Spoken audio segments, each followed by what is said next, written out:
Hi, welcome to MMT Acoustix. Let us guide you through our DIY products and about soundproofing.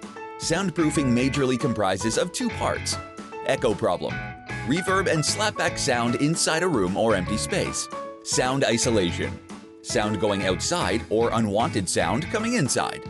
Echo problem. If you do 30% to 70% wall coverage with any MMT Acoustix acoustic foam product, you will achieve low or no echo as per your sound and space. Covering 100% wall surface will completely remove your echo guaranteed. This will also isolate your sound up to 30 dB. Suggested products: turbo, pyramids, groove, and wedges. Sound isolation. For reducing sound up to 45 to 55 dB, we suggest you completely cover your wall surface with first layer of MMT Acoustix Sound Insulation Pad, and further cover it with a second layer of acoustic foam in any design. Note: if your sound is very loud, you can add a layer of MMT Acoustix Sound Blanket Underlay in 3 and 5 mm thickness. All products can be easily applied using our spray adhesive. Watch the video on our website.